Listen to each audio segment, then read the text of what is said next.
وعلى التابعين أما بعد. Alhamdulillah, mari bersama-sama kita bersyukur kepada Allah Subhanahu wa taala karena kita semua masih diberi kesempatan untuk bertakluk kepada guru kita Syekh Ahmad ini dan bisa. Ada salah satu ulama itu mengatakan fakaifa yakunu lahu sir idza lam yata'allaq bi ahli sir. Bagaimana orang itu bisa mendapatkan sebuah keistimewaan jika dia tidak ada hubungan dengan orang yang istimewa. Jadi alhamdulillah kita masih diberi kesempatan untuk menyambung, berhubung, menguatkan hubungan kita dengan guru kita. Kemudian salam kita haturkan kepada junjungan kita Nabi besar Muhammad SAW yang telah membimbing kita, yang telah mengajarkan kita, yang telah menunjukkan kepada kita bagaimana caranya kita bisa dekat sama Allah, bagaimana caranya kita bisa mendapatkan kebahagiaan yang sejati, bagaimana caranya kita mendapatkan kemuliaan yang ada.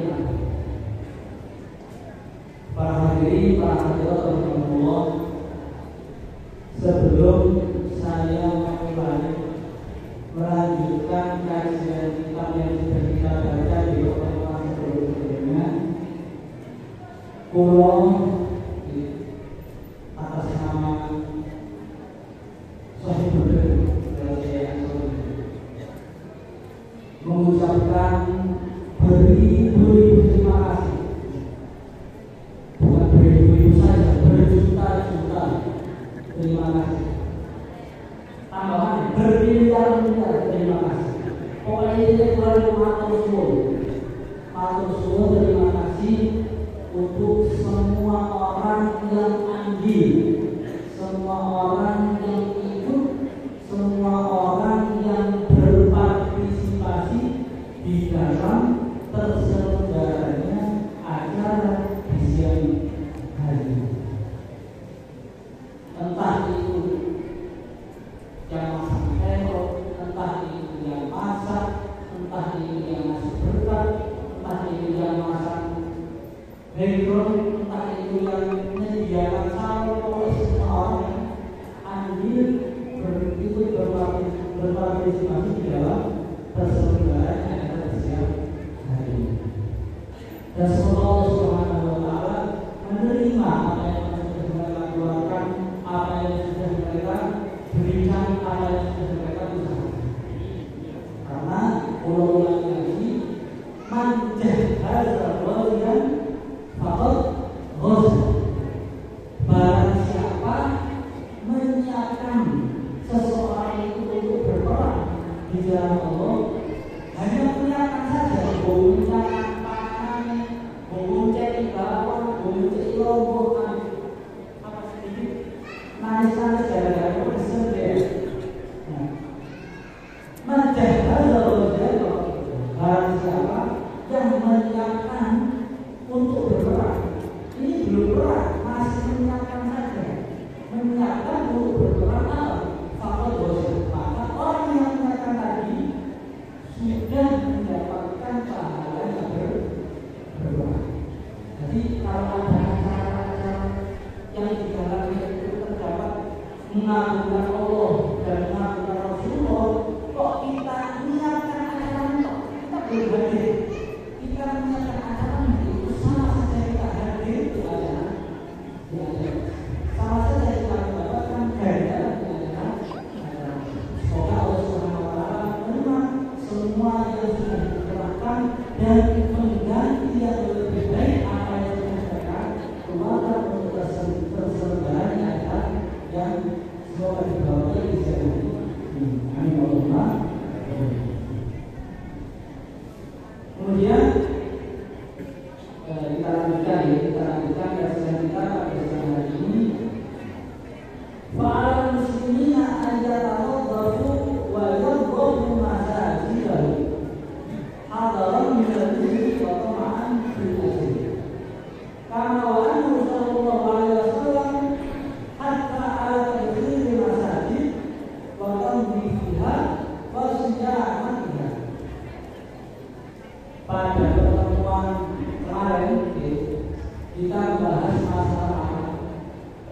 dianjurkan untuk membersihkan masjid, dianjurkan untuk membersihkan masjid sampai satu kotoran kecil yang kita angkat dari masjid itu bisa menjadi mahal untuk bidadari. Kalau masalah bidadari itu tahu nggak ya, lupa ini. KKB langsung dipraktekkan. Biar dapat bidadari. Semakin baik kotoran yang kita ambil dari masjid, maka semakin baik untuk bidadari yang kita bidadari itu tak kayak di sini ya. Kalau bidadari itu saking putihnya, saking beningnya, sampai darah yang ngalir ya. Nyamuk ngelos.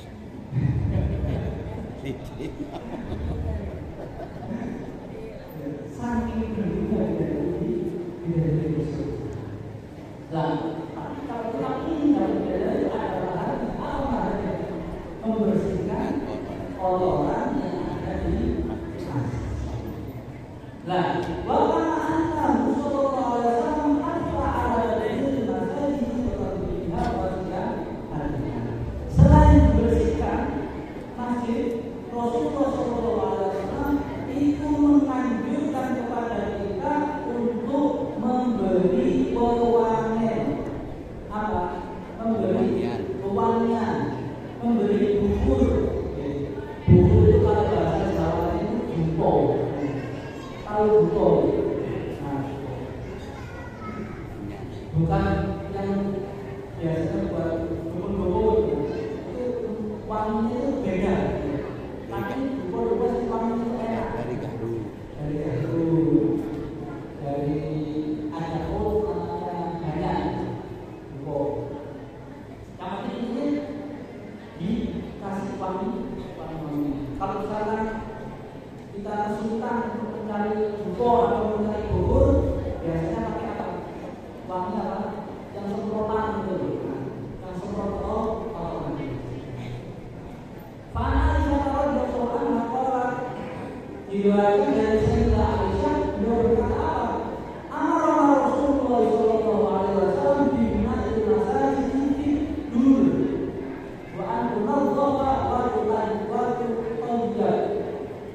Diriwayatkan dari Sayyidah Aisyah radhiyallahu anha, beliau berkata,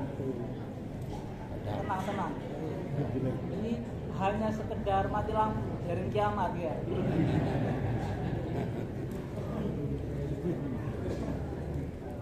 Dilanjutkan mohon nggih. Pokoknya yang di belakang dengar nggih. Diriwayatkan dari Sayyidah Aisyah radhiyallahu anha, beliau berkata, amarana Rasulullah sallallahu alaihi wasallam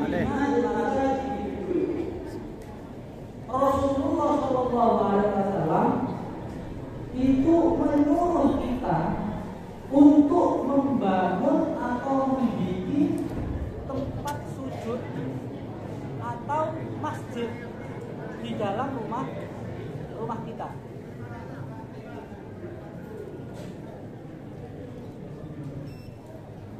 Wa antu nadzafa wa tutayyib. Jadi selain kita bikin masjid di dalam rumah, kita bikin tempat sholat di dalam rumah.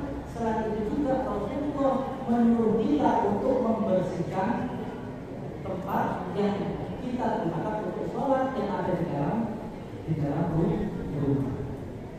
Jadi kalau ada orang yang mau membangun rumah, kalau ada yang mau membangun rumah, maka apa yang harus dipikirkan? Ini tempat buat sholat saya ini harus di mana? Kalau zaman sekarang ini, ketika pertama kali membangun rumah, apa yang dipikirkan? Kamar mandinya ini tak tahu di mana. Jadi yang dipikirkan itu apa? Tempat pembuangan kotoran. Ya. Sampai saking kepikiran nih orang zaman sekarang untuk membuat jeding, untuk membuat kamar mandi di rumah, sampai saya itu pernah lihat, aku dan minta maaf, toilet WC, toilet kloset.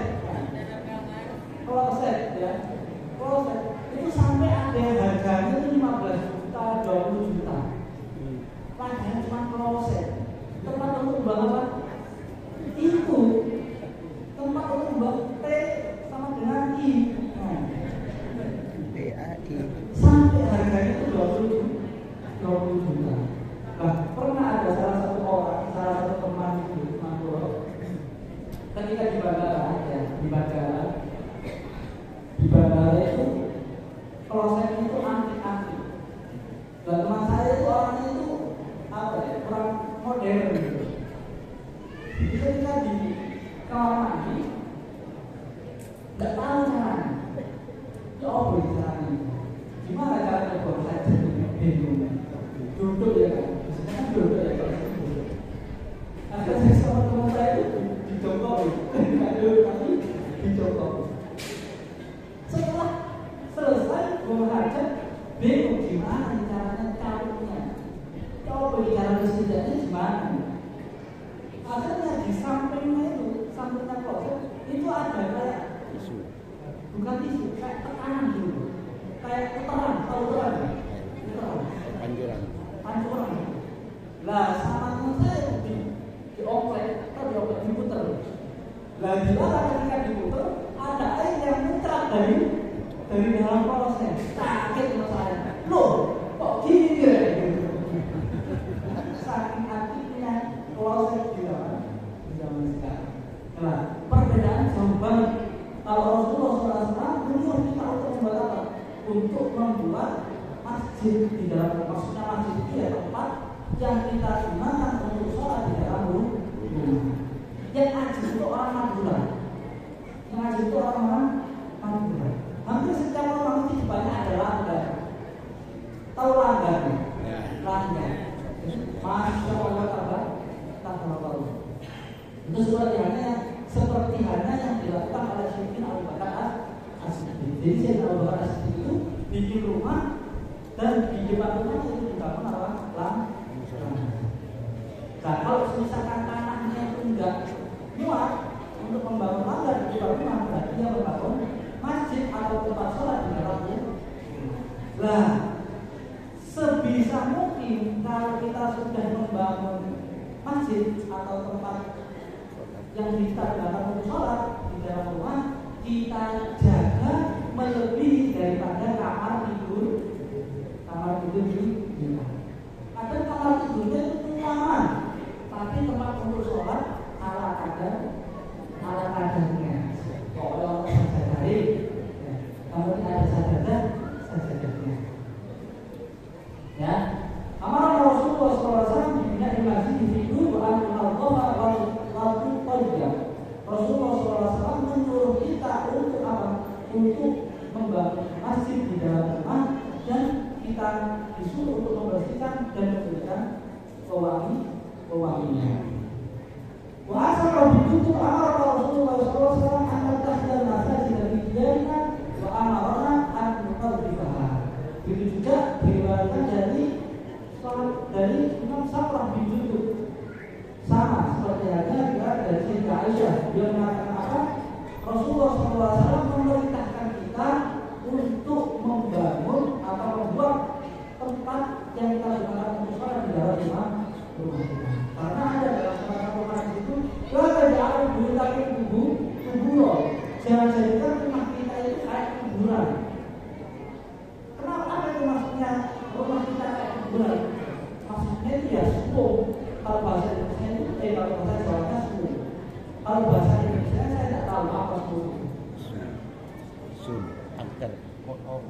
Apa? Mesum angker. Mesum. Bosong.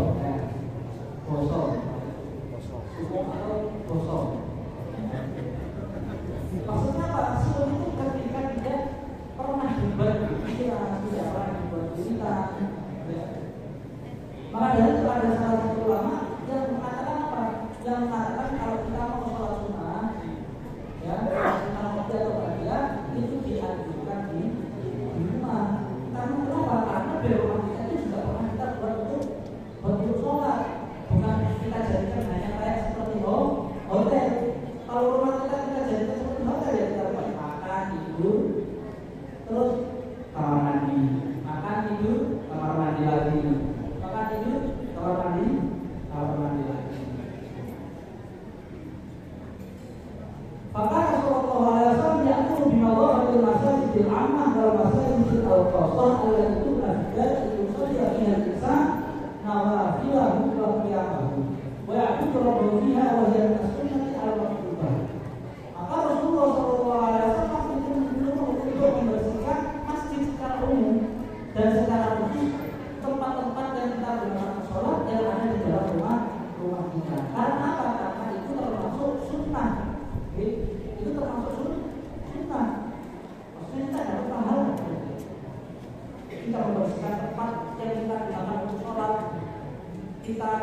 wewangian kita kasih tubuh itu apa dulu? Sabiat Nabi Sallallahu Alaihi Wasallam alam Allah itu maslahatul aman wa nahyu an tawhidiyah bil awsaf wal madar. Wa bayanu anna dzalika tabaru syu'batan min syu'abil iman wa la yatimul iman illa bihi. Nah, sekarang kita ganti pembahasan setelahnya. Tadi kita disuruh sama Rasulullah untuk membersihkan masjid dan juga memberi wewangian di dalam masjid. Nah, sekarang Rasulullah SAW menyuruh kita untuk apa? Untuk membersihkan jalanan, ya, jalanan umum. Membersihkan apa? Jalanan umum. Wa nahyu an tarwiyah bil awsah wal madar. Dan Rasulullah melarang kita untuk apa? Untuk mengotori jalanan umum. Wabayat mengadalkan kita berubah di soal iman. Dan dari penjelasan itu tadi bahwa dengan kita menjaga kebersihan lingkungan sekitar kita, dengan kita menjaga kebersihan jalanan umum, itu termasuk dari salah satu bentuk iman yang ada di dalam hati kita. Jadi maksudnya apa? Kalau misalkan kita diminta atau diajak untuk bergotong royong, maka jangan ditolak. Soalnya apa? Ini termasuk salah satu bentuk kita menjaga kebersihan lingkungan. Nah, sekarang yang menjadi problem, ya, orang buang sampah di tempat sembarangan. Padahal di situ udah ada tempat yang disediakan, ya. Pak RW ini sudah capek-capek disediakan tempat untuk pembuangan sampah, tapi malah warganya apa? Membuang sampah di tempat sembarangan. Apalagi kalau misalkan ada kali, waduh, ya, kalinya itu dengan sampah.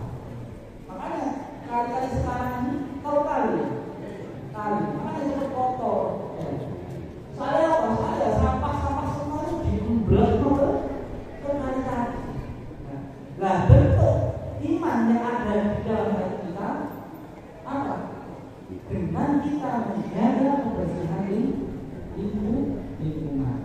Entah itu kita ada sesuatu yang menghalangi orang-orang yang mau lewat, kita singkirkan, ataupun sesuatu yang menyakiti orang itu, misalkan yang awalnya jalan itu bersih, dengan kita membuang tempat, dengan kita membuang sampah di tempat sembarangan, akhirnya orang yang lewat yang asalnya itu tidak tutup hidung, ketika lagi itu malah jadi tutup hidung, kasihan.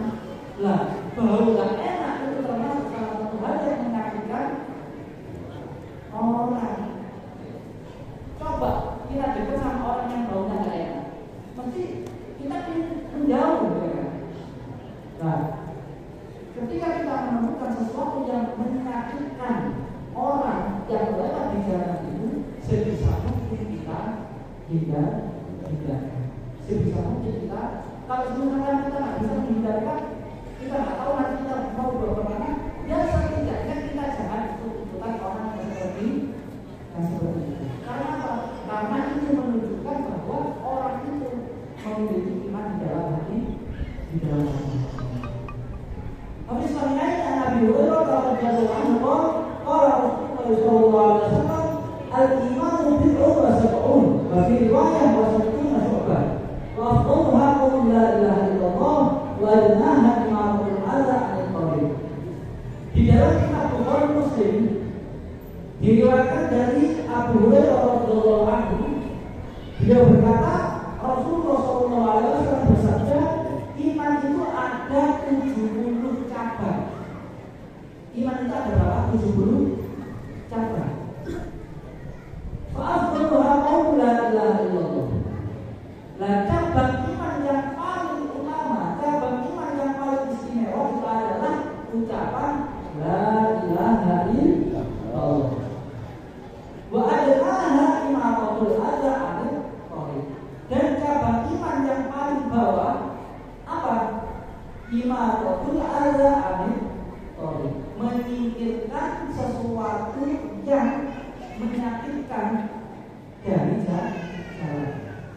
itu menyakitkan secara fisik atau menyakitkan secara boleh ataupun secara batin.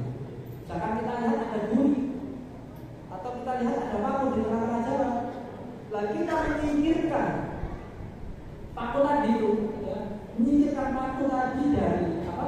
Dari jalan, itu termasuk bentuk dari iman yang ada di dalam hati orang. Makanya ada salah satu ulama itu mengatakan ketika kita menemukan paku misalkan di tengah-tengah jalan ataupun sesuatu lah yang menghalangi orang lewat di jalan itu kita disuruh mengucapkan la ilaha illallah.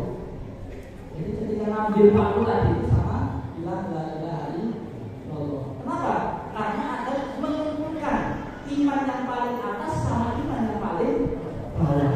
Iman yang paling atas adalah la ilaha illallah. Iman yang paling bawah adalah kita menunjukkan sesuatu yang menyakitkan dari jalan atau nggih? Idza kana al-mu'minu la yajuzu lahu bi-muqaddari al-akhir, fa idza kana al-mu'minu la yajuzu lahu bi-muqaddari imani an yatruka adan ra'ahu fi tariq wa yumkinuhu an yuzilahu wa laysa thiqatan ghayruhu yuziluhu fa min babil awla wa ahaqqu wa awjab annahu la yajuzu lahu an yulqiya al-adab fi tariq. Nah, terakhir daunnya mu'allif, ketika seseorang yang ada iman di dalam hatinya itu tidak boleh membiarkan sesuatu yang dia lihat di jalanan umum yang bisa menyakiti orang yang lewat di situ, maka lebih-lebih lagi seseorang yang mukmin itu tidak boleh meletakkan sesuatu di tengah-tengah jalanan umum yang bisa membahayakan orang yang melewati.